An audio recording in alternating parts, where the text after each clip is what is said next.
What's up, everybody? Welcome to the 57th edition of Scotty's Little Sales Club's Tequila Tuesday, brought to you by Sendoso, our official sending partner. This is, I think, I'm not positive, but I think the first time we've had co-presenters on Tequila Tuesday. I'm really excited to welcome Tyler Lessard and Will Aiken here to talk to us a little bit about humor and creativity and all of these things and how they amount to evangelism and demand gen and prospecting techniques and actually can help you grow revenue and help your team succeed. If you don't know them, I'm going to drop their links in the chat in just a second, but Tyler's the VP of marketing over at Vidyard. Will Aiken, I don't exactly know his official title anymore because it seemed to change off of LinkedIn. So now he's sort of like chief evangelist at Sales Feed, as well as some type of individual at Vidyard. But they both come from Vidyard and Sales Feed. If you don't know Vidyard, you've been living under a rock. If you don't know Sales Feed, they're about to introduce you to it right now. And without further ado, I'll kind of get out of the way and let you guys take over. Welcome to the show. Thank you so much, Scott. It is great to be here. And you're right, this is a juicy enough topic that we needed two of us to really peel it back, talking about creativity and humor, not just for the sake of it or putting it out there on social, but we really wanted to wrap our heads around how real sales reps can use creative techniques, use humor in the actual sales process to hopefully book more meetings, to actually influence and drive more deals. And we think we've got some great ideas to share. It's stuff that we've kind of organically been doing in our own lives. And we've seen a lot in the use of video because we come from there with Vidyard. So we've distilled a bunch of interesting ideas, more than just using creativity and humor in video, but hopefully there will be some new ideas and tactics for all of you to take away. Certainly do encourage questions as we go, so feel free to raise your hand or drop something in the chat, and would love to keep this interactive. I am going to pull up a little deck, but Will, what do you got? No, I was just saying that I feel like the pressure's on for this presentation to be kind of funny now that we've started a lot with humor. Like, I feel like if we're not funny, it's going to land real flat. Yeah, it's like going to a comedy show and nobody laughs. It's not good. Go real dry, you know? But Scott, like you said, first time we've had co-presenters. This is actually the first time that Tyler and I have presented alongside each other, despite the fact that I directly report to Tyler and speak to him pretty much every day. So you're about to get a peek behind the curtain on a Tyler and Will one-on-one. This will be like a dry run of your Oscar hosting next year. Here we go. That's right. You're gonna put me on a pip in front of everyone. That's right. The Sales Oscar, the Academy Award of Sales, presented by your hosts, Tyler and Will. Yeah, for us, this is basically like doing an SKO, to be honest. So no pressure. I do have to do the proverbial, can you all see my screen and the using creativity and humor slide? Did I pick the right tab? We got it. We're ready. We're just wondering who's going to slap the other person. Amazing. Oh, well, thank you all. We appreciate that. And if nobody here does laugh, ready to go with our laugh track, so at least we'll get that from ourselves. Okay, so yeah, thanks for joining us. Who are these clowns? And you can call us clowns because we pride ourselves on humor and having a little bit of fun. Scott made a great introduction. A little bit further, I am the marketer in the room. I am thick-skinned, so I'm happy to take marketing jokes. But I've been spending a lot of time in the sales community for the past 5 years because of my life at Vidyard, where we do, of course, have tools for selling with video. And I've really been immersing myself in that community and recently brought Will Aiken into the team at Vidyard, but as part of our new Sales Feed initiative. Will, would you mind just giving a little bit more background on your life and what your actual title is now? Well, you gave me a promotion recently, Tyler, so I had to like add head of something in front of it, even though it doesn't, head of myself. It's like when you see the salespeople who have like VP of sales is their title, but they're like VP of their own sales. So I gave myself a head of title, but my role here at Sales Feed and Vidyard, I get involved in a lot of events for Vidyard especially, but for the most part, I'm creating content all day for salespeople. I try to mix up education and entertainment as much as I can to try and avoid being what Tyler just called me, a bit of a clown. So yeah, before that though, I was obviously working in B2B sales for quite some time. And I was okay at it. He was okay at it from what his previous bosses told me. And a lot of what we've been doing now is, I mean, first of all, with SalesFeed, here with it, we launched effectively a media network and a community for salespeople where we are effectively full-time content creators for the world of sales. And we are doing both education and entertainment content. So really forcing ourselves to do professional entertainment and comedy has been a real eye-opening experience, both for our own kind of personal brand content. Will had already had some great experience in, TikTok and some other formats, but it's been a really interesting opportunity. But again, because we live so close to sales, we've always been thinking about like, what's the crossover here and how can people leverage some of these same techniques in their day-to-day sales? So that's what we're going to go through here today. If you aren't yet following SalesFeed, that's our big call to action for all of you. You won't regret it if you do. Just unsubscribe. But we do have a weekly newsletter where we pull together our best content, and you can find all our different social channels, TikTok, LinkedIn, YouTube, and Insta, where we do a mix of education and entertainment. Okay. We're better known as the reason LinkedIn added a laugh emoji. So thank you. You're welcome. I'm sorry. We have really focused on LinkedIn as a big channel for what we're doing. So that's been a really, really effective thing for us. And we found that salespeople love humor, of course, as much as anybody. But you all are asking right now, I know creativity and humor are great for marketing and brand building, but as a salesperson, they can't really help me close more business. Will, what are you saying right now to that? Bollocks. Yes, he is. You see, he hasn't even seen these slides and he's already on point. He's like, what do you say to that, like Will? Can humor right create? Yeah, well, I'll tell you, like, obviously there's sales humor content, and then there's using humor in sales, which is an entirely different thing. So we're really good at the first, and I'd like to think I'm sometimes okay at the latter. But making someone laugh, a prospect especially, is only going to work in your favor. You're going to be the most memorable rep they speak to. You're going to build rapport a lot quicker. So I'm all about getting creative, using humor as a way to pattern interrupt, but also just be the most, not only the best looking rep they speak to, but also the funniest one as well. Oh, Don't tell Panda Doc I said that one, because they used to be my biggest competitor. So. But you're right, like a big piece of this is about like being memorable, about standing out. And you can do that with both creativity and humor. So we're going to talk through some different examples of both, because it doesn't always have to be about being funny necessarily. There are lots of ways to use creativity as well as a way to stand out. And the two can go a little bit hand in hand, but they can be done a little bit separately as well. I want to kick things off here now with a quick example of one of my favorite pieces of content from a sales rep that was sent to a prospect that I think is both very creative and quite funny. At least it's my kind of humor. In fact, we liked it so much that we ended up hiring this person into the Vidyard sales team not long after. But check this out. So just have a watch on this. Pretend you are, well, put yourself in the shoes of a prospect. You get an email from a gentleman at a HubSpot agency because you've been on their site looking for HubSpot resources. You get an email, and this video is in the email. You click it to play, and then this is what happens. So here, take a look. Hi, Benny. I was going to call you, but you're undoubtedly a very busy man, so I thought I would shoot you a video. I would love to have a call, but my interest in Flow Live is of a slightly different nature. We have been watching you, not in a creepy way, but your marketing director, Anna Viner, downloaded the free HubSpot CRM a few months ago, and over the last few months we've been sending over some useful resources related to that. I work for a HubSpot partner dedicated to helping customers grow, and I feel pretty confident that we're a good fit to work together. So here's what I know.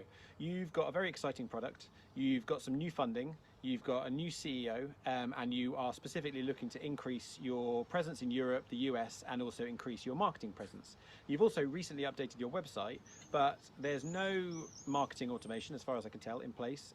There's no calls to action. And also you're directly responding and manually responding to those inbound leads, hence why we're speaking now. I believe that there is a better way, a more functional way, and I would like the opportunity to explain that to you. considering that you're probably investing a lot of money in an expensive Salesforce package, I think the better way is also potentially more cost effective. I'm fairly sure it will be. So if you can give me some time to explain more in a call, then I can detail to you what we can do, how we can help you to generate more qualified leads and help you to achieve those growth goals. I put my meeting link at the end of this video, so you can book some time that works for you, and hopefully we can have a chat. If I am completely wrong with all of that and none of that is of any use, then I hope you enjoyed the video. Here's a picture of a cute polecat.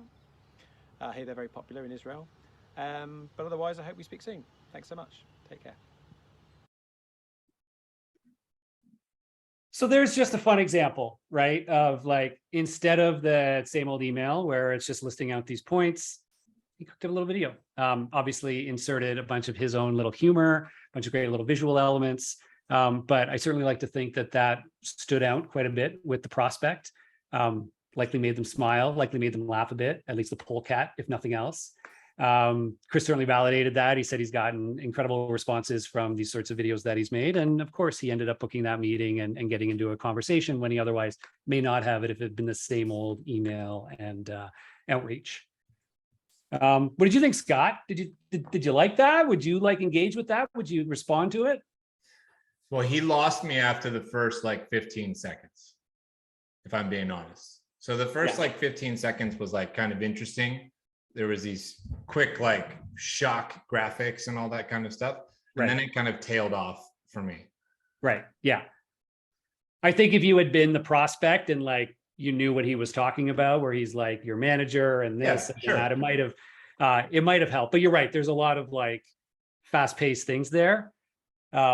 Which I like that fast-paced thing. I was like, whoa. I'm like getting scared here. So if he would have stopped sooner, I feel like for me, I would have been more likely to reply. Certainly above and beyond and would stand out though. Yeah, I think what's interesting when you do stuff like this is like it become these interesting ways to not only get your own personality out there and show them something of interest, but even just by nature of this creative approach, it's suggesting to the prospect like, hey, I'm willing to go above and beyond. I've got a bit of a different perspective on things for you. And I think those things go such a long way to at least get a response, even if for nothing else than to say, this was really, fun and creative, interesting, but no thanks. Well, it's indicative, I think, of how somebody would work if they were working for you. Right. Going above and beyond. It's some sort of indicator of how they operate, right? Yeah, no, a lot of that comes through, and there's a lot of things you can do that are just like big effort, but it's funny because sometimes the things that feel like the most effort you're putting in are just the ones that are the most creative, that are the most, sort of different and thoughtful, because for somebody like Chris, he can actually make a video like this pretty quickly. But most people would think, wow, you must have spent like, hours and hours making this video for me. So when you get good at creativity, it's something that can sometimes just really start to flow and can have huge dividends because people think, wow, you really, went out of your way to do this. And they're like, yeah, it's just the way that I operate now, which I think is pretty, a nice, interesting benefit from it. So these are some of the, there's a question here from Mike Simmons, guys, Mike, in the chat. Mike, are you there? Yeah. So what's the background on throwing in all the extra stuff? Like why throw the clips? Is it just about humor? Or is it do something from attention? Like why do it? I can happily speak to that one, Mike. To be honest, we can't probably get in behind Chris Van Prague's mind space because he's in the UK right now and it's like 11 p.m., 1 a.m. Sorry. So we can't ask him directly, but I think that was just an extra visual. The video on its own, if he had just been talking, probably would have been quite boring, like Scott kind of identified. However, by bringing in those visuals, it kind of just added a little bit more going on there. So I think it was about 1 minute and 10 seconds. And especially when you look at things like TikTok, you'll see it's filled with fast cuts. Those editing techniques can often cause someone to retain their more information, give them more visuals, sometimes being a smirk their face, like we said here. Okay. And is that, how hard is it to do that kind of stuff? The first time it seems difficult, but you're a YouTube tutorial away from being that good of an editor. Okay. It really, I went from salesperson to content creator, and the first few were a bit rough, for sure. But that for something like that, you probably wouldn't need to spend more than 10 minutes in iMovie. So if it was a tier 1 account or as a prospect you've been chasing for a while, that's probably where you'd crack out something like that. Or if you've just got a really small pool of people you can sell to, right? Thank you. I think one of the other interesting things with embedding the visuals, and you'll see this in a couple other examples we share, is that, again, this may not be tied to the creative and humor aspect of it, but it reinforces and validates that you have done the work and what you really do know about them, right? Because you can, any sales rep can say, hey, this and that and the other thing, but when you actually show somebody, as opposed to just tell them, then it becomes implicitly validated for them that you have done that work. You are coming from a place of trust. And so that's one of the things I did like about it. When you see like, I went to your website and like cuts in a shot and you're like, oh yeah, he's on my website. And oh, your boss did, and actually see a clip of her LinkedIn profile. I'm like, yep, you know who my boss is. So there are all of these little subtle things that end up creating that kind of trust bond through that, the effort, the visuals, a bit of the creativity and a bit of the storytelling that goes into it. So it's interesting though. Yeah. Like an example like that, you can start to pull all these little nuances of different things you can bring into your own messages and content, or you can try to pack them all together into one big piece like this. Yeah. Yeah. Thank you. So to me, as we dive into this, this is kind of where I, at least from my thinking, how creativity and humor can work for you in sales very explicitly, right? So as you look at a video like that we talk about, first and foremost, creativity and humor can be a great way to stand out when you're trying to gain attention, which may be part of prospecting, but can also work at other points in your process when perhaps a lead isn't getting back to you or somebody has ghosted you. Creativity and humor can just implicitly be a great way to drive more engagement in your message, right? As things feel interesting, lighthearted, maybe a little bit different, people do tend to lean in a little bit more. They piques their curiosity a little bit more, or they have a greater expectation of payoff in the end. So they may be more likely to stay tuned. Back to the way that Chris made that video, the humor was largely there to keep you watching because you wanted to hear what he was going to say next. Obviously, creativity and humor, particularly humor, can help create rapport as you're building relationships. As Will said, can help you be more memorable throughout the process, or for prospects that may not be ready to buy today, but a year from now, they might remember you as the one who did that interesting thing for them, or that made them laugh. And finally, it can be a really great way to address topics or asks that may feel awkward otherwise. Yeah. Can we lean into that bullet point? This is my favorite one, for example, and I go real hard in the paint with this around objections that I think are ridiculous. And you'll give me an objection and I'll try to be humorous while illuminating how dumb you are, and use that as a way to like build rapport and then kind of get around it, right? It's like a free trial kind of thing. A long time ago, I used to sell to real estate agents 20 years ago, and they'd ask for a free trial and I'd be like, yes, I will give you a free trial, but that house that you're trying to sell, I get to live in it for free for 30 days. That's my free trial. If I like it, I'll actually buy the house. And they would say, well, that's ridiculous. That's not how it works. And then I'd go, well, now you know how I feel. So can you talk a little bit about the use of number 5? Because I love that one. Yeah. So to me, there's a few times that you could use this. I'd say being ghosted is one of the times where I'm going to jump into most, or where I'm waiting for a response. It can be awkward to tell someone, hey, you didn't do what you were supposed to do. It's kind of like blaming, and that's an awkward way to do it. But a lot of people fail and they say, I'm checking in, I'm following up on that stuff. If you replace that with a bit of humor, then that's a really good way to break the ice and make the response, get rid of all that tension and kind of get a response. So when I think about that, I'm like, okay, what can I send them in a video, a GIF, even a joke? Now, the one that's been overdone is like, hey, I think you might have fallen down the stairs and I might have to call you an ambulance. So like, get back to me. That one's obviously not funny, but like you can find original ways to put spins on that. Someone recently sent me a message. They complimented my content. They're really nice to me, actually. Really nice message, but I just got busy and didn't respond. What they did was send a GIF of someone holding out their hand, trying to high five all the basketball players on the way out of the court, and everyone ignored them on the way out. And I was like, that made me laugh out loud. And then I went back and read his original message, which was hilarious and really kind. And then I got back to him immediately. So that's a way you could use it in prospecting, but you could also use it in ghosting. So I was being ghosted by a fella called Adam last year. And it was right after I'd started on TikTok.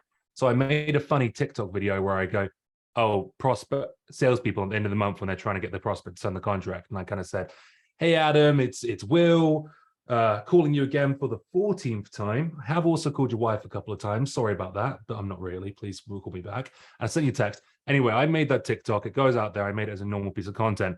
And then I actually sent it to Adam and kind of like, I addressed the elephant in the room that I'd followed up with a bunch of times and made a joke out of it. And the TikTok did pretty well. So Adam could see that, you know, I might have been someone of status on, at least on TikTok. So those are a couple of examples where I might be trying to use humor to get rid of that tension there. Yeah, those are great. I love those. Scott, you mentioned, objections. You have to be careful not to belittle, right? That's where the humor can sometimes make it feel like you're belittling the other individual. Which you got to get it. You got to get it right. Yeah, you got to get it just right. Well, that's one of the reasons why people, I think, have historically shied away from it. Yeah. Right, because if you get it wrong, it can go sideways fast. Yeah, it can be hard in live conversation. Like if you're not, again, comfortable with it, it's not something natural for you in live conversation, that's when you're the most exposed and the most opportunity for you to screw it up. And so I'm not suggesting you shouldn't, but some of these other cases where, yeah, it's like a message you're sending somebody and you got a bit of a chance to like go find a good meme or find a good GIF that you feel is just going to be like, it's a great little pop culture reference. It's something that's not too risky. Those are great and simple ways. One of the others that I like is asking for a referral. Now, some of you that might not be awkward, right? It may be totally comfortable for you reaching out to an existing customer and asking them for a referral to somebody else that they know who might have an interest in what you do. But that can be awkward for some people. You feel like, you're putting them out. And so that's another great opportunity, right? That could be, again, a case where you could use a fun little meme. It could be like just a meme of like a big high five, right? And like, that's the start of the message. And then it's like, I've so enjoyed working with you. I feel like, this person above every day when I get a chance to chat with you. And then you can drop in the, like, I'd really love to know if you this or that. And just that simple addition of something to create that levity makes that message even read differently than if it just came without it. And I think that's a lot of the power in that. So yeah, little simple like memes and GIFs is a really easy one that you can use where it doesn't have to be like an original piece of video content that you've made or a specific joke that you're making. Yeah, I think that's another one that I've seen. There's also, for existing customers, this is an area where we've got some recommendations, but for existing customers, if you are in an account management role or part of your function, again, like humor and levity can be a great way for that ongoing relationship building. It can also be, again, when there can be those awkward or difficult moments when perhaps you're coming up to renewal time and you haven't heard back. It's another, I haven't heard back and this is getting a little bit awkward because, hey, I'm relying on this. Those can be ways, again, in which it's hard to broach that and not piss them off. But dropping in something a little bit funny that represents how you're feeling that they can relate to is a nice way to, again, soften that message and stimulate a response, because once they laugh a little bit, they smile at it, their propensity to actually respond, even if it's just to say, hey, sorry, I'll get back to you soon, goes way up, right? It's hard to ignore when you've sort of laid those sorts of things in. Yeah. Self-depreciation can rarely go wrong as long as you're the one who's being made fun of in the situation. I think it was, I can't remember, it was in a Sandler book, but it's okay to not be okay. Everyone thinks you have to show up to clients and be this polished, sharp as a tack thing, when in reality, kind of being a little bit awkward and kind of funny in some ways actually makes people feel good about themselves and makes you more likable as well, rather than being this polished person who's so serious and business all the time. Right. We got a hand. Nat. Hey, great session. Thanks overall.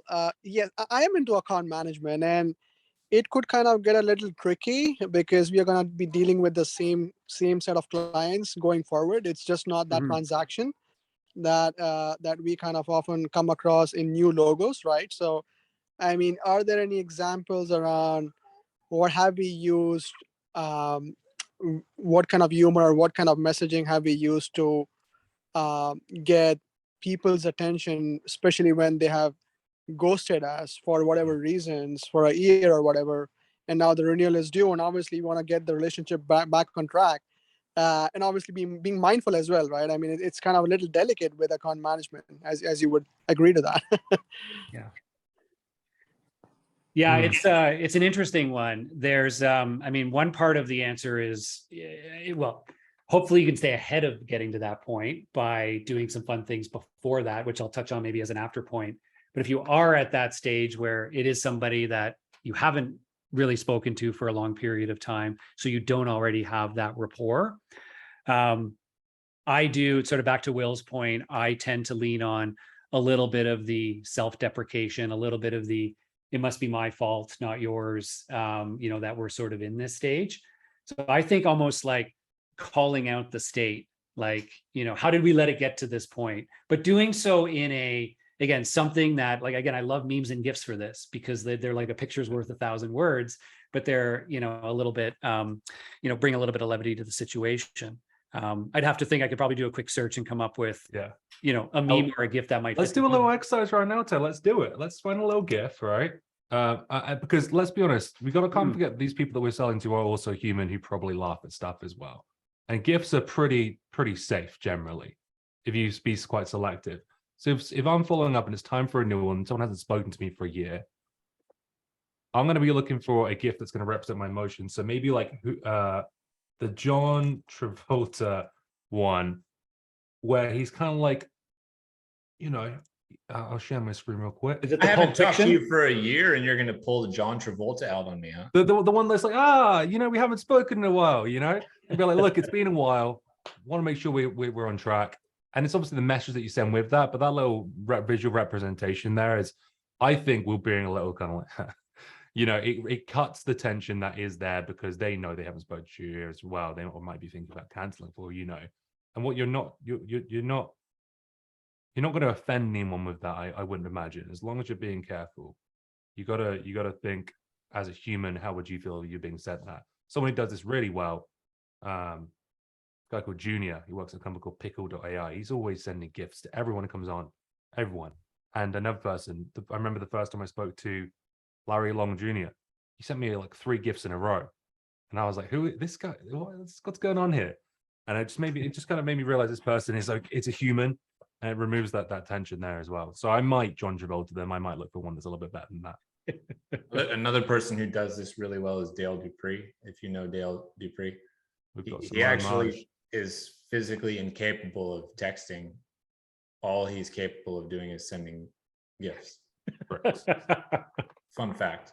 I mean, we've got some examples of Dale Dupree because he's a master of pattern interrupts. So he'll send a company, when he used to sell printers, a brick with his phone number attached to it saying, hey, next time your printer's broken, use this to smash it and then call me here to buy a new printer. So like stuff like that, that's just genius. Then you're going to remember that. Or he'll give them a massive card that they can't throw away because it's made of thick stock and it's like this big, it's a weird shape. And I stole this one off a colleague. They told me to do it, so I don't know if it was theirs originally. I was being ignored a while back. I was a recruiter back in Australia, and I got given our key account, which was Thomson Reuters, and they have a software division. I was recruiting salespeople for them, and they got a new head of talent acquisition. This talent acquisition person wanted nothing to do with me. I was dead to them. Nothing I could do to get attention. I would rock up their office. I would make eye contact with her, and she'd keep walking. So I sent her a coconut one day. This was an idea of my colleague. And I just sent a little note next to it saying, hey, these are also tough to crack. So I thought you might enjoy this. And that day she replied to my email like, come on, Will, I can't ignore you for that one. So like, you can do these things. She was like the sternest woman I think I've ever encountered. Like she would see me in the street and cross the street. I would go into the office. She would look at me and like, she would flip me the bird without doing it, right? In the business tense.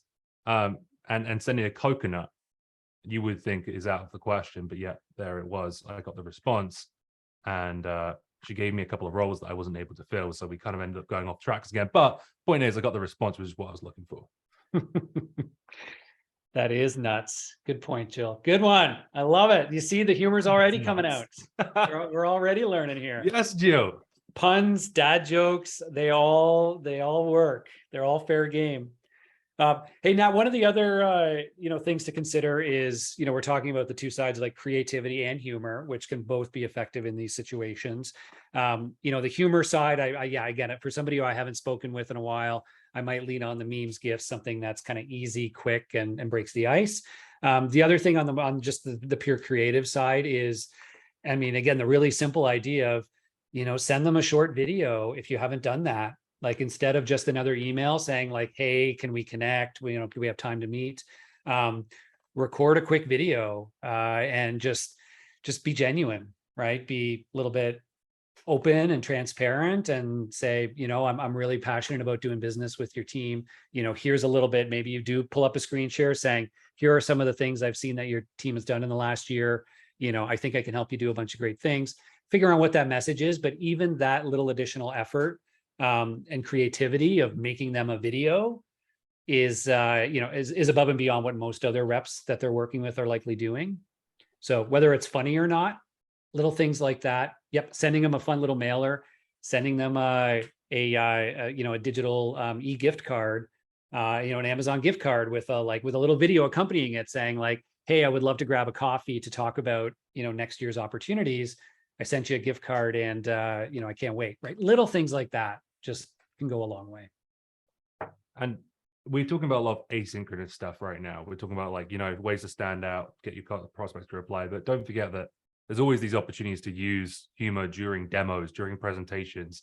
You've probably done your demo 10 times. The beauty of that is that you can tell the same joke 10 times to 10 different clients. I used to do this pub quiz for this hotel bar that I managed. New guests every week came into the hotel, and I could nail the joke delivery every single time. So if there's a point in your demo where you have the opportunity to make a joke, work the room, get everyone laughing, kind of break the ice, because a lot of times during demos you want that back and forth, and having a quick laugh will actually do that. Another way, and a fellow called John Salig is very good at this. Actually use it during cold calls. Some levity, some humor. I think his cold call opener goes a little bit like this.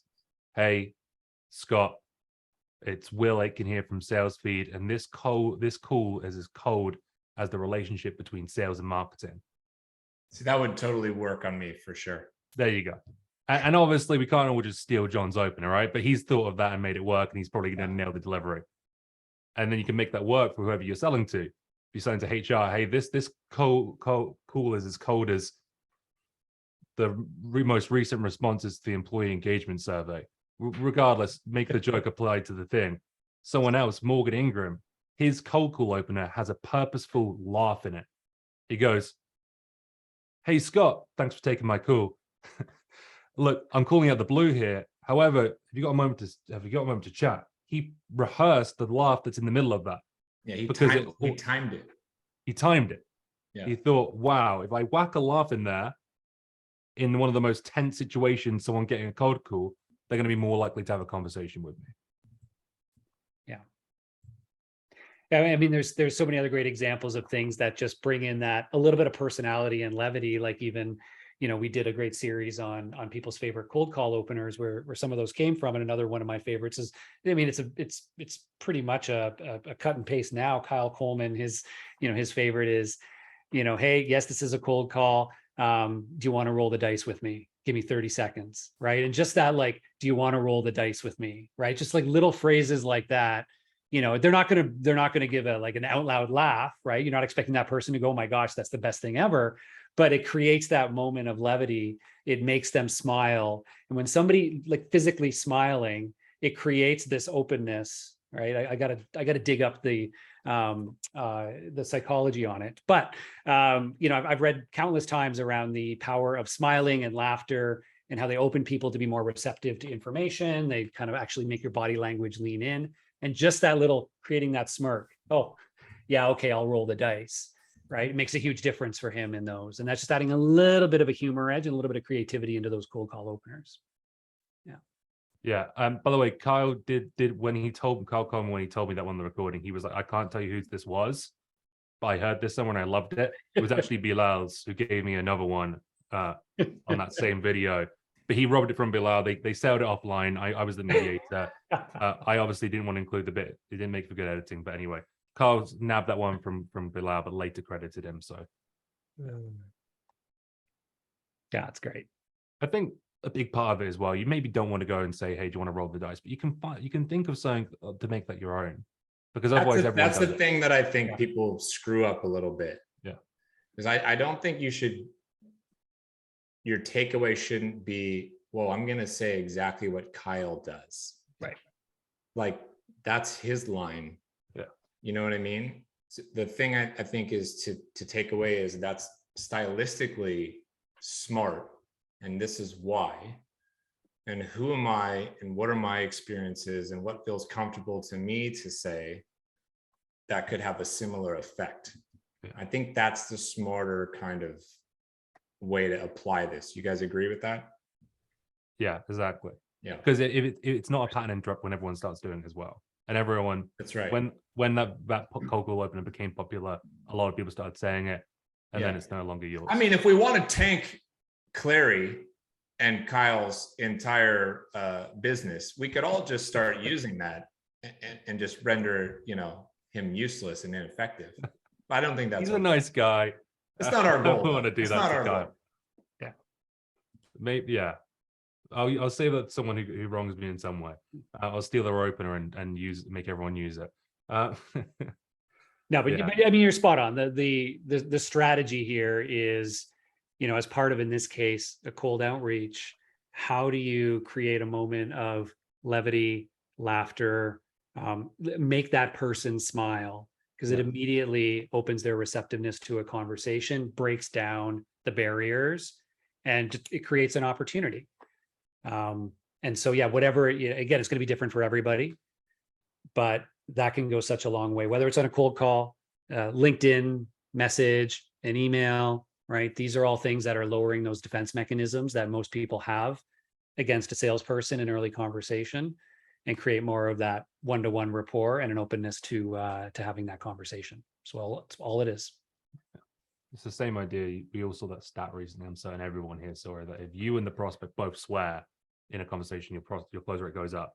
That's just a sign of rapport. So the whole idea there is, like, if you two are having a laugh over stuff, if I'm telling Scott Leese that Manchester United is a way better football club than Liverpool Football Club, then we're probably not getting along, but we're joking around. We're having some banter there, which to me would be a good indicator of things moving in a good direction. Yeah. Especially if the rep who's, the other two reps who are trying to sell them right now don't have anything about them. Well, and what's interesting is, we talk, there's lots of use cases for that early stage when you're trying to get that connection and build that early rapport.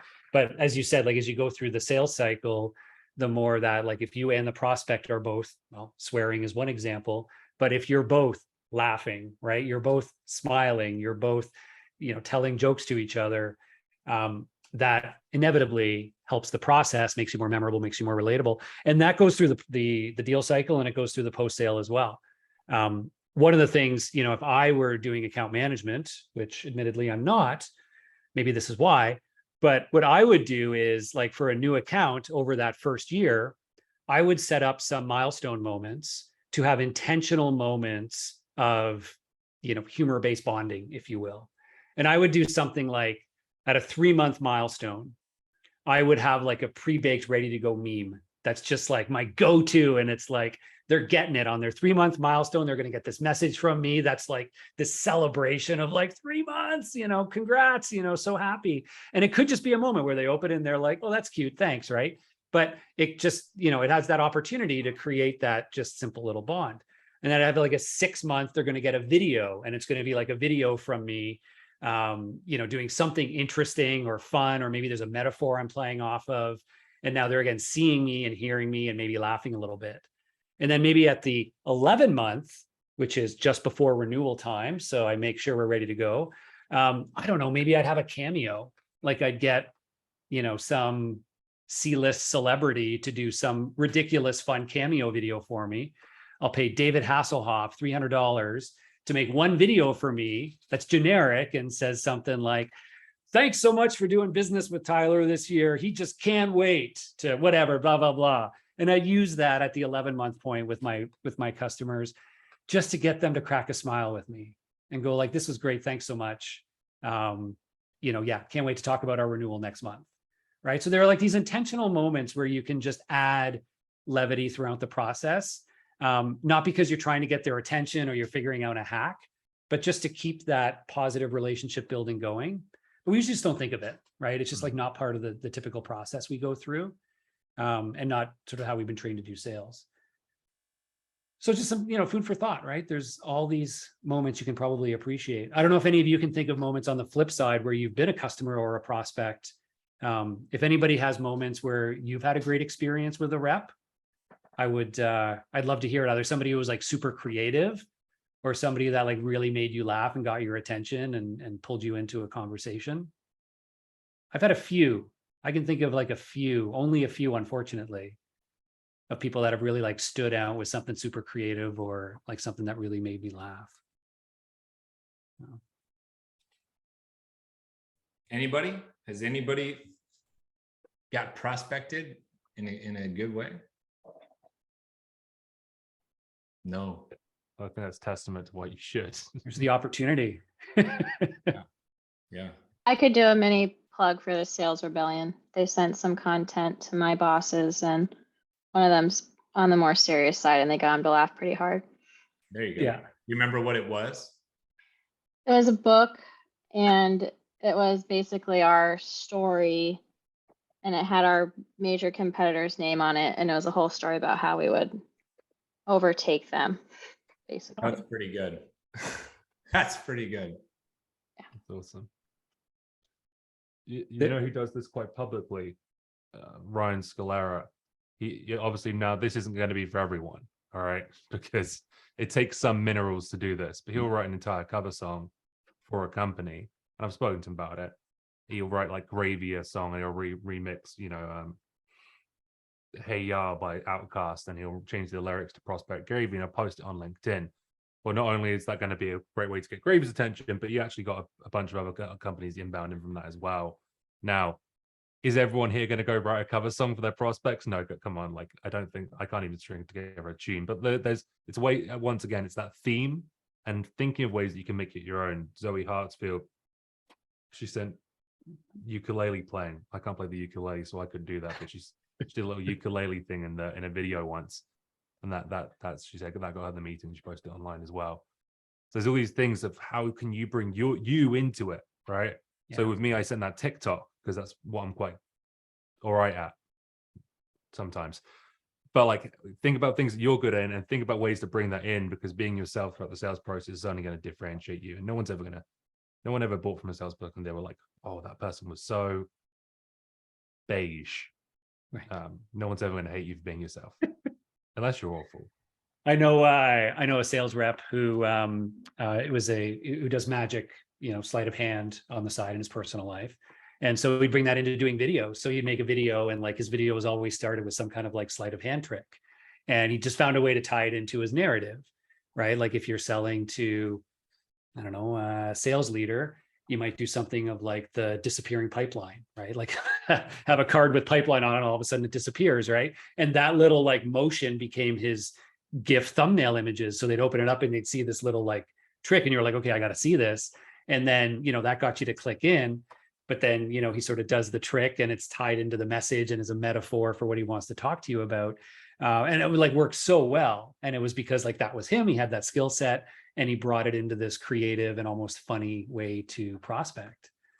I mean, a few other like extreme examples, just as like sort of inspiration setters. We'd actually do each year, we do something called our video selling and video and business awards. So we get people to like submit their best sales videos. We get to judge and also make fun of the really bad ones.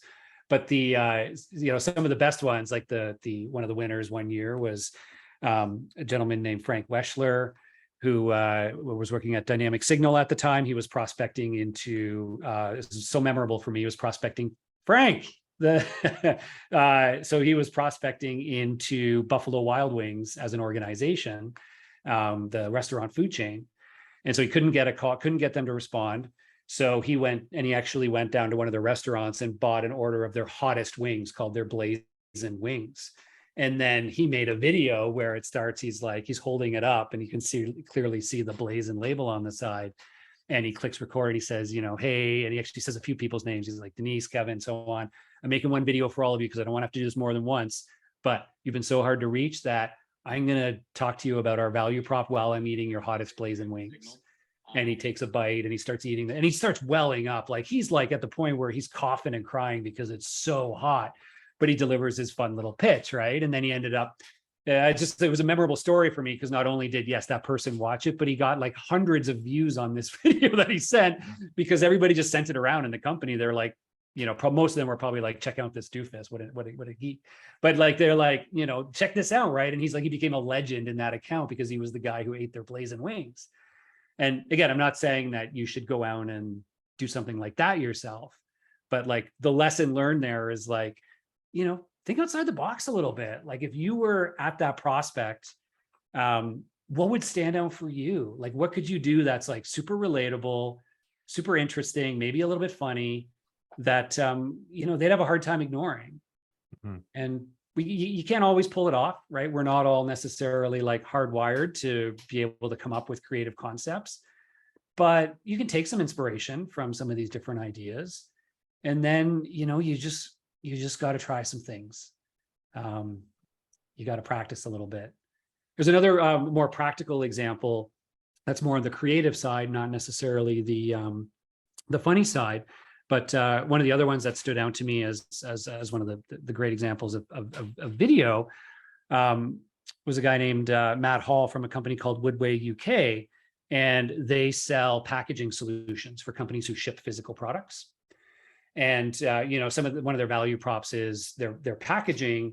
It's much less materials than what most other solutions offer. Typically in boxes, there's like all this packing paper. They've got a really slick solution that has only smaller amount of packaging, which costs less and is more environmentally friendly.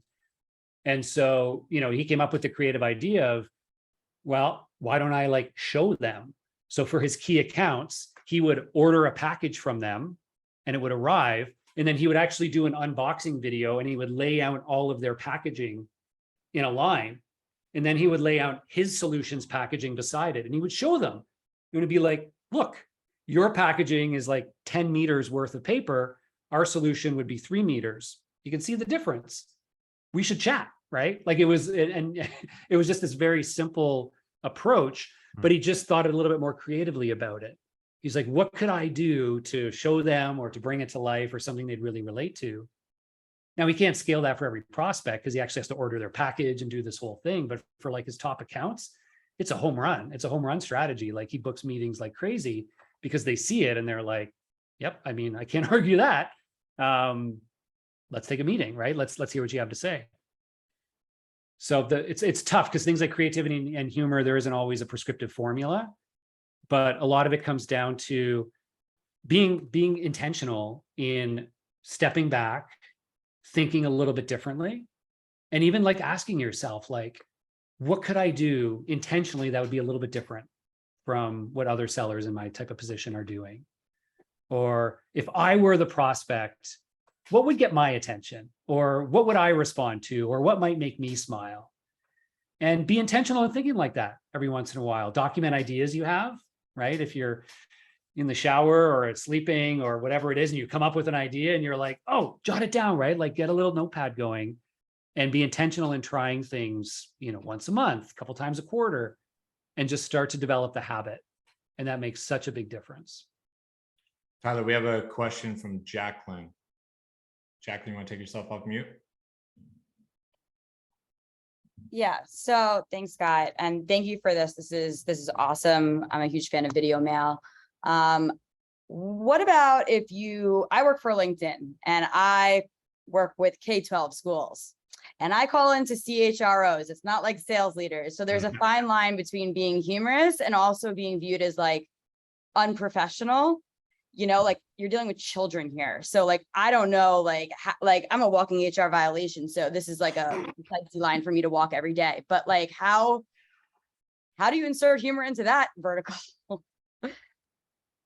Or when you're in a position where you're just like dealing with a very corporate environment and calling into. Yeah. I feel you there, Jacqueline, because I'm a walking HR violation as well. Tal has to Ah. write me up every other week at this point. It's like, will you talking? But I obviously you need to have more tact in those situations. You're not selling to sales leaders. You're not telling to Tyler Assad or Scott Leese. You've got to take that into consideration. I would still be aware that most people also have that mentality, and although the CHRO is at K-12, so you've got to be real careful.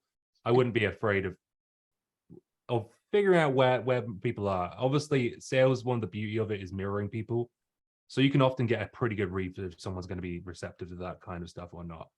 Now, I don't like to judge books by its cover, but if you're on a call with them, you can very quickly understand, is this person got a little quirk to them? Are they cheeky? You know, are they down to have a little joke, or are they all business? So it's a case of mirroring where you can see that happening. And if you're online, then you got to be really careful, because it is easy to miscommunicate online, right? Like sometimes I get a message from Tyler, I think, is he mad at me? Does he want to fire me right now? Right, because it's just all we've got is that little bit of text to go off, right? So I'd be looking for opportunities to avoid that rather than, yeah. So I'd be more careful in those situations, but also don't shy away from it, because I think that a lot of the people who are reaching out to them probably are shying away from that. So once again, it is that pattern interrupt. It's about knowing where that line is, right? And it can be tough. So if you ever have something that you're doubting, I recommend sounding off a colleague. My inbox is always open. Fire me this. I'll be like, maybe not me, because I don't empathize with HR leads behavior. Thank you. Yeah. Really appreciate that. Yeah, Let's, it's such a great point. Sorry, Tyler. Ryan Walker has a question for you guys. Hey, Will. Hey, Tyler. This is awesome. Thank you for showing up today and walking through this stuff. I'm more curious about like how sales feed started, and if there's like a more to the origin story, and if there's some sort of like end game or sort of long tail play that you can share, whether it's just helping with demand gen for Vidyard, or if there's something else that you see in the future that it might evolve into. Now, we've all agreed this isn't being shared anywhere externally, right? Like, I can be as transparent as possible. 100%, at least from my perspective, yes. So yeah. So that's a cool here question. is sharing it. Nobody. No, that's a really actually cool question. So we honestly about a year and a half ago, Vidyard's been focusing on the sales community as a potential as a customer audience for a little while, and we started just thinking about how do we reach and engage and connect with a broader community of salespeople than just those that are actively interested in using video, right? Because it's also a pretty transactional relationship with that audience, where it's like you learn about it, you sign up, you're like, okay, I'm good, I'm gone, right? And you don't necessarily need a lot of training or things like that. So we thought about ways in which how can we create a greater engagement strategy with a broader part of the audience, and said, what if we can invest in creating great content outside of just video for sales. But after looking at the market, we knew we didn't want to be just a Me Too brand. And so we just looked for like, what are people really leaning into? What do they care about? And more sales reps, not sales leaders as well. And that's kind of what led us down the path of like short form content, humor, right? Like some of the most followed sales accounts are Sales Humor, Corporate Pro, things like that. But very few are actually producing humor content for the community. So we just found those opportunities and we said, you know what, let's do it. Let's level down. Let's see what we can build. And with a almost like a trust the process mentality, that if we can create a great community and be in it for the community and say, we're going to create stuff that people love, we'll expose them to Vidyard along the way, because that's our ask of it. That if we can build up a big enough community over time, enough of those people that weren't familiar with Vidyard will see the brand, will sign up for free, and we'll see a positive ROI. That's where we're at today. We have like some very loose, like, let's try to convert this many people into Vidyard users from sales feed. But thankfully, we're not at a point yet where any of us are being fired for not hitting those numbers, if you will. So it's actually been a lot of fun, and it's really interesting to be able to do it. I don't know what kind of runway we're going to have to be able to do this in a trust the process mentality. So follow along while you can. A year from now, it's either going to be the greatest success story or the greatest failure. I'll let you know when the book's ready. It's brilliant. It's really cool. I appreciate you sharing that. How are goals or targets set for this kind of a company or machine. I mean, it's a demand.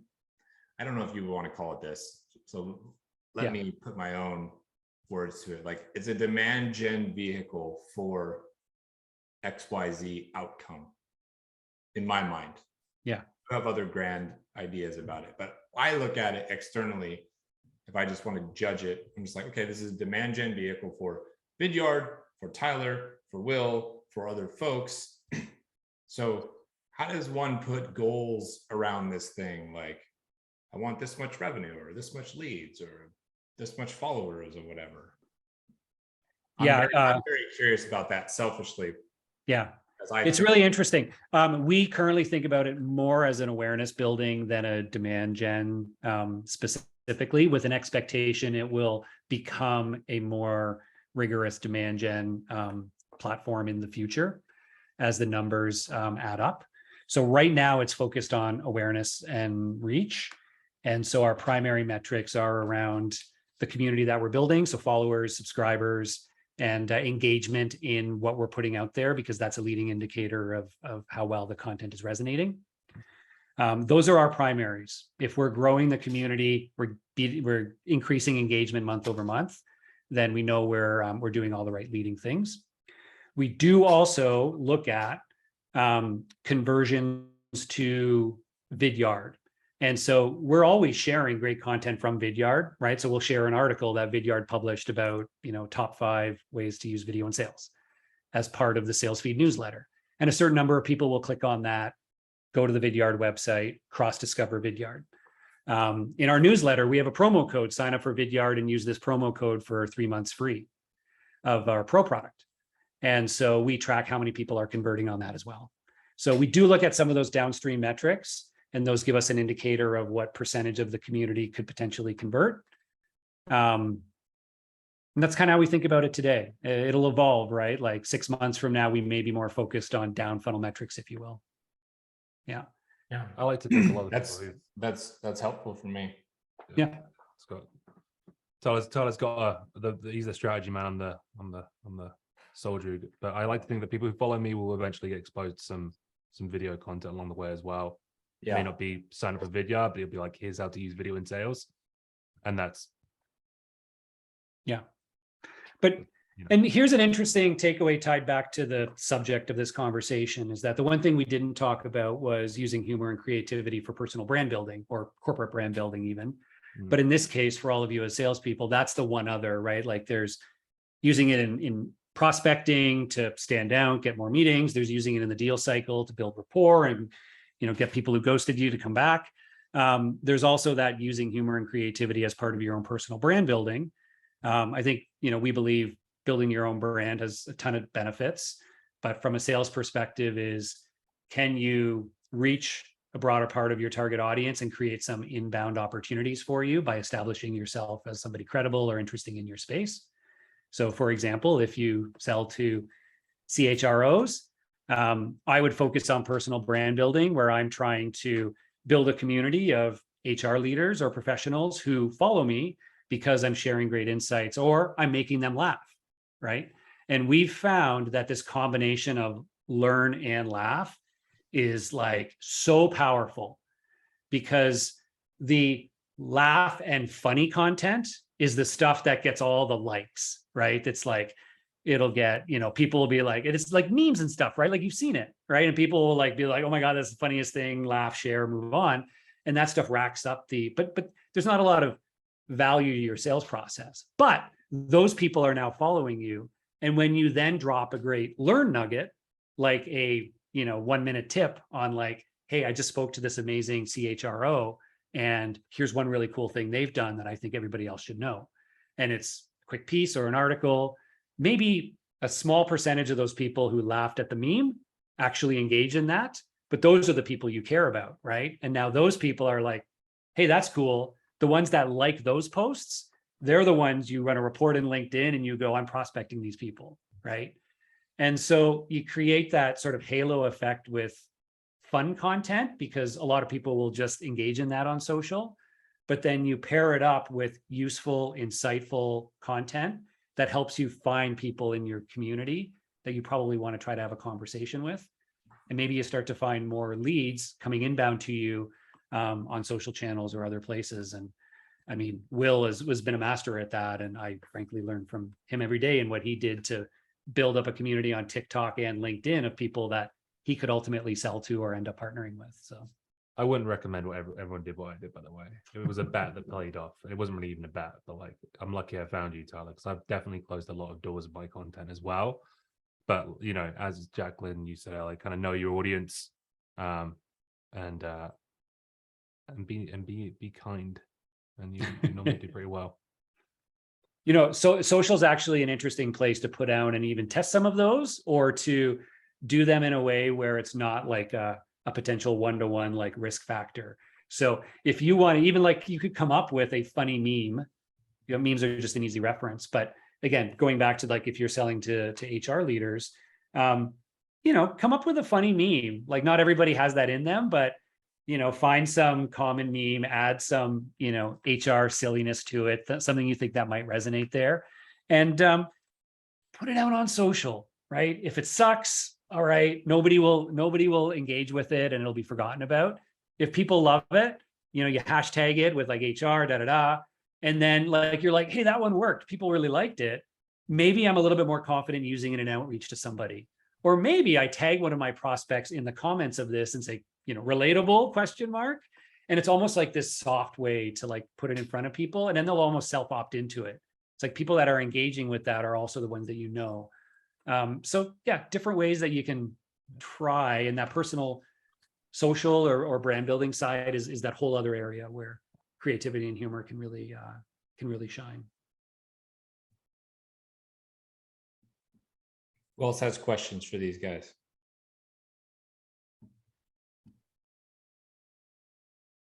And Jacqueline, if you can come up with a good metaphor for your dog, you're like, this is your thumbnail image right now for your video to your HR prospects, as long as you can connect it to something you want to talk to them about. Probably don't say like, is your HR program dog shit? That's probably not quite the right connection point. I would love it. I'm buying what Jacqueline's got. I send papillograms all the time. So how there you go. On to me. I just send them a picture of my dog, and I just said that his balls were chopped off this past weekend from being neutered, and that actually gets a real quick response. There you go. So, we're like, oh my God, is he okay? And it's like, I get like I get a humility card, and it definitely pulls at their heartstrings. And by the way, use LinkedIn to recruit employees. Great Right. segue. I love that. So Messaging. this is Jill. So other Jill. than humor and sending people gift cards, which is irritating, that Yes. whole, I'll give you $25 or buy you lunch if you take this Straight meeting. bribery. Yeah. What have you seen that is super compelling to just try to get attention or try to get someone to respond?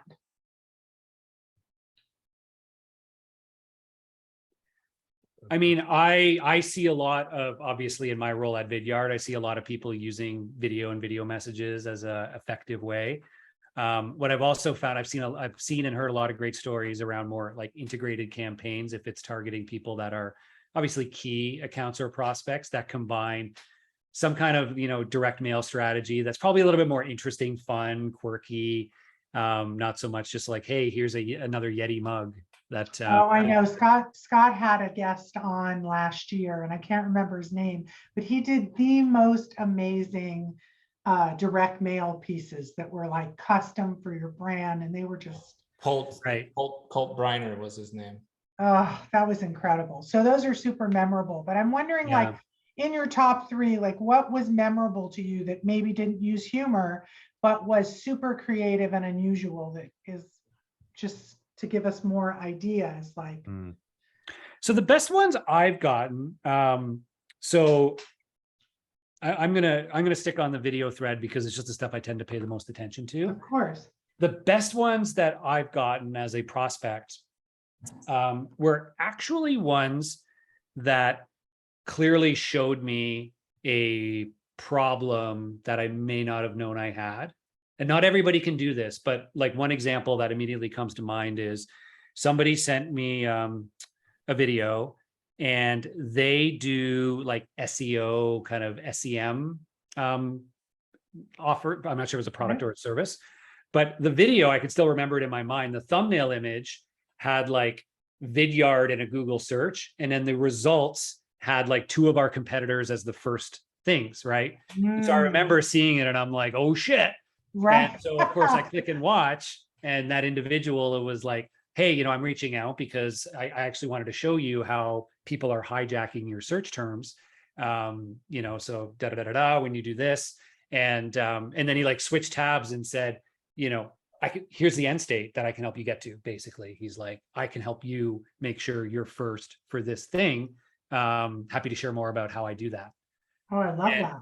it was one of those things where it was like that could have been a text-based email, and probably was, and I ignored it at some point, that said like, we help you do this and that. And like, you know, every one of those for me, I'm like, yeah, you and everybody else, thanks. And it's like file under whatever. But like, But as he soon as I showed saw you that your video, pain. and I'm He like, yeah, like showed you a like a pain you didn't minute, even know you had. I'm like, Yeah. whoa, okay, proof's in the pudding. Like, and I can, when you can see it, it was like, just like, it all clicked. And I was like, yeah, picture's worth 1,000 words. I'm like, say no more. I get it. Like, and I don't typically respond, but what I did with that one, which I do with very few, was forwarded it to the person on my team. And I'm like, watch this. And if you think this is a problem, please follow up. Right. Uh-huh. So it's a simple example. And like, not everybody can do that, because you may not be selling a solution that is that easy to like represent. Right. But you can sort of take away from that and almost think like, yeah, like what could I show somebody that it like makes it clear of a problem or a potential end state, almost like in, you know, like that example I told of like the unboxing video, and like, here's what you're doing today, here's how I could help you. I think those sorts of things are underutilized and can really stand out.